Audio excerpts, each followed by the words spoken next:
Kemudian yang kedua, teman-teman pers semua, saya didampingi oleh Pak Eko Suwanto. Pak Eko Suwanto ini yang menjadi saksi terhadap berbagai kecurangan-kecurangan pemilu pada tahun 2009. Mengapa saya perlu menanggapi itu? Karena apa yang disampaikan oleh Bapak SBY dilakukan di depan forum resmi Rapat Pimpinan Nasional Partai Demokrat. Bagi kami, rapat pimpinan nasional suatu partai harus didasarkan pada politik kebenaran, bukan didasarkan pada fitnah, pada ambisi, atau berbagai informasi yang tidak tepat. Apa yang Pak SBY sampaikan, yang pertama, mendengar dan menyatakan ada tanda-tanda pemilu 2024 tidak jujur. Sekiranya kenegarawanan beliau dikedepankan, tentu saja apa yang beliau dengar dan ketahui itu dapat disampaikan kepada KPU sebagai penyelenggara pemilu yang netral, yang juga pada proses pemilihannya Partai Demokrat ikut menyampaikan suaranya. Dan kemudian yang kedua, konon akan diatur adanya 2 pasang calon.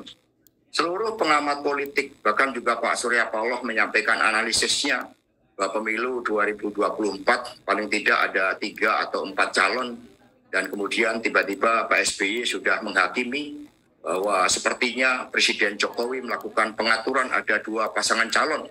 Di sini perlu kami sampaikan bahwa ketentuan presidensial threshold sebesar 25% suara atau 20% kursi merupakan bagian dari ketentuan yang disepakati bersama termasuk pada masa Presiden SBY tentang pentingnya membangun pemerintahan yang efektif, tentang pentingnya bahwa presiden dan wakil presiden terpilih tidak hanya memiliki basis elektoral yang sangat kuat dari rakyat, tetapi juga memiliki basis dari parlemen yang memungkinkan pemerintahan terpilih dapat mengambil keputusan-keputusan yang objektif karena adanya dukungan minimum sebesar 20% kursi di DPR yang disebut sebagai presidensial threshold tersebut. Nah, sehingga kecurigaan yang berlebihan tentu saja tidak kondusif di dalam iklim politik nasional kita, apalagi disampaikan oleh Bapak SBY dalam forum resmi Rapat Pimpinan Nasional Partai Demokrat tersebut. Presidensial threshold juga memastikan adanya stabilitas politik pemerintahan yang dipilih langsung oleh rakyat, presiden dan wakil presiden. Kita tahu pada pemerintahan Presiden Jokowi Bapak JK pada tahun 2014 yang hanya mengandalkan dukungan minimum 20% suara, 20% kursi lebih, itu pun di dalam konsolidasi kekuasaan pemerintahan kita tahu bagaimana terjadi mobilisasi kekuasaan yang luar biasa di parlemen, sehingga Pak Jokowi dan Pak JK yang dipilih oleh rakyat kemudian dilakukan berbagai bentuk penghadangan di DPR, sehingga pimpinan DPR dan seluruh alat kelengkapan DPR berasal dari partai yang bukan pendukung Pak Jokowi JK. Ini tentu saja merupakan kecelakaan di dalam demokrasi. Bahkan itu merupakan tsunami dalam demokrasi. Ketika suara dari rakyat melalui pemilihan presiden secara langsung ternyata tidak senafas dengan apa yang terjadi di parlemen. Akibatnya pemerintahan Pak Jokowi JK memerlukan waktu 1,5 tahun untuk melakukan konsolidasi politik. Karena itulah apa yang disampaikan oleh Bapak SBY dengan menuduh tanpa fakta sepertinya pasangan diatur-atur dan kemudian dari Demokrat sebagai oposisi tidak dibuat skenario agar tidak bisa mencalonkan. Itu kan menunjukkan suatu kekhawatiran yang berlebihan tanpa fakta. Kita bisa memahami bagaimana seorang ayah untuk mendorong anaknya misalnya.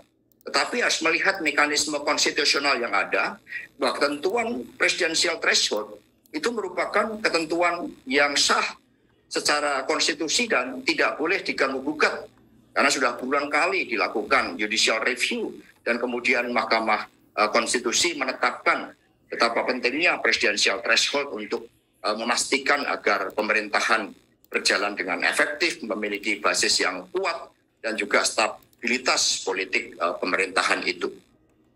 Kemudian berkaitan dengan apa yang beliau sampaikan dengan tuduhan terhadap pemerintahan Presiden Jokowi dengan kata-kata batil, kata-kata jahat, itu juga jauh dari kenegarawanan Pak SBY. Jauh dari bagaimana politik ini memerlukan suatu keadapan. Inilah yang kemudian kami kritik, apalagi 10 tahun dinyatakan oleh Pak SBY, Partai Demokrat tidak pernah melakukan kecurangan di dalam pemilu. Hal ini harus kita lihat fakta-faktanya. Karena itulah saya sengaja pada konferensi pers ini menggunakan baju bergambar burung Garuda, ada tulisan Indonesia. Kemudian di kerahnya warnanya merah putih.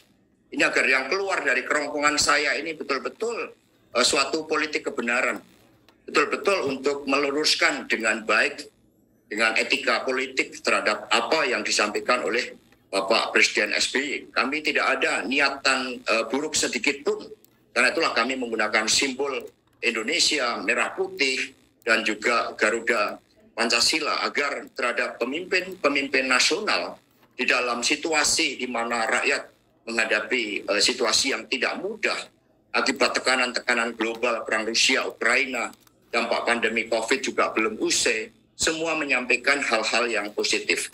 Dan terkait dengan rapat pimpinan nasional suatu partai, hendaknya dipakai untuk menyampaikan politik kebenaran, bukan politik fitnah, bukan politik dengan suara-suara menuduh adanya kebatilan, adanya kejahatan. Dan inilah yang kami tidak terima karena hal tersebut dituduhkan secara langsung pada pemerintahan Bapak Jokowi. Ketika Bapak SBY memang mendengar dan kemudian tadi dikatakan mendengar dan kemudian mengetahui, ya itu harus disampaikan melalui proses hukum. Sehingga segala sesuatunya berakar dalam koridor hukum yang ada.